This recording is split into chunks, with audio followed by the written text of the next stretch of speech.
Everest పర్వతం ఉంది కదా, సో ఇది ప్రతి సంవత్సరం ఎత్తు పెరుగుతుందంట. సో దీని వెనకున్న కారణం ఏంటనేది మనం ఈ వీడియోలో తెలుసుకుందాం. సో ఈ వీడియో చాలా ఇంట్రెస్టింగ్గా ఉంటుంది. సో ఇంకెందుకు ఆలస్యం, వీడియోలోకి వెళ్ళిపోదాం. మనకు తెలుసు కదా, భూమి మీద అతి ఎత్తైన పర్వతం ఎవరెస్ట్ అని. సముద్ర మట్టం నుంచి దాదాపు 8,848 మీటర్లు ఉంటుంది. అంటే సుమారుగా 29,000 అడుగులు ఎత్తు.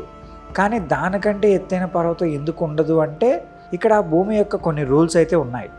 అందులో మెయిన్గా గ్రావిటీ గురించి మనం మాట్లాడుకోవాలి. భూమికి గ్రావిటీ ఉంది కదా, ఒక పర్వతం చాలా ఎత్తు పెరిగితే దాని బరువు వల్ల భూమి యొక్క ఉపరితలం కిందికి కుంగిపోతుంది. దీన్ని సైంటిస్టులు ఐసోస్టాసీ అంటారు. సింపుల్గా చెప్పాలంటే భూమి అంత బరువును తట్టుకోలేదన్నమాట. పర్వతాలు రాళ్ళతో ఉంటాయి కదా, ఆ రాళ్ళు కూడా ఒక లిమిట్ వరకే బలంగా ఉంటాయి. చాలా ఎత్తు పెరిగితే ఆ రాళ్ళు పగిలిపోతాయి లేదా కుప్పకూలిపోతాయి. సైంటిస్టులు చెప్పేది ఏంటంటే, భూమి మీద ఒక పర్వతం గరిష్టంగా 10,000 మీటర్లు అంటే సుమారుగా 33,000 అడుగుల వరకు మాత్రమే పెరగలదంట. ఎవరెస్ట్ ఇప్పటికీ ఈ లిమిట్కి చాలా దగ్గరగా ఉంది.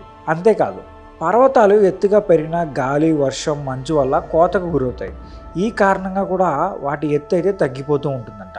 సరే, ఇప్పుడు ఇదంతా విన్నాం కదా, మరి ఎవరెస్ట్ పర్వతం ఎందుకు ఎత్తు పెరుగుతుందో ఇప్పుడు తెలుసుకుందాం.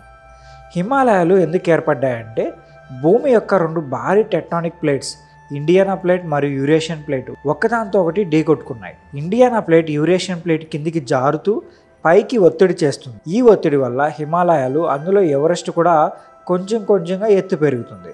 సైంటిస్టుల అంచనా ప్రకారం ఎవరెస్ట్ సంవత్సరానికి సుమారుగా 4 మిల్లీమీటర్లు అంటే 1 సెంటీమీటర్ వరకు ఎత్తు పెరుగుతుందంట. ఇది చాలా తక్కువ, కానీ మనం లక్షల సంవత్సరాల తర్వాత దీని ఇంపాక్ట్ అయితే బాగా కనిపిస్తుందని చెప్తున్నారు. భూమి యొక్క క్రస్ట్ ఒక సముద్రంలా ప్రవహిస్తుంది. ఎవరెస్ట్ లాంటి భారీ పర్వతం బరువు వల్ల క్రస్ట్ కొంచెం కిందికి కుంగుతుంది, కానీ టెక్టానిక్ ఒత్తిడి వల్ల క్రస్ట్ పైకి లేస్తుంది.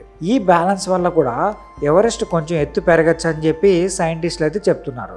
అయితే ఇక్కడ ఒక ట్విస్ట్ ఉంది.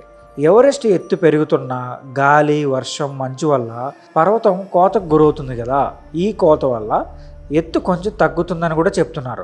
కాబట్టి ఎత్తు పెరగడం మరియు కోతకు గురవడం, ఈ రెండు ఒకదానితో ఒకటి బ్యాలెన్స్ చేసుకుంటూ ఉంటాయన్నమాట.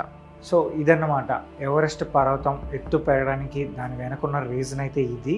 సో దీనిపైన మీరేమనుకుంటున్నారో కూడా ఒక్కసారి కామెంట్ చేసి చెప్పండి. అలాగే ఈ వీడియో నచ్చితే మా ఛానల్ సబ్స్క్రైబ్ చేసుకోండి. ఇలాంటి మోర్ ఇంట్రెస్టింగ్ వీడియోస్తో నేను మీ ముందుకు వచ్చేస్తాను.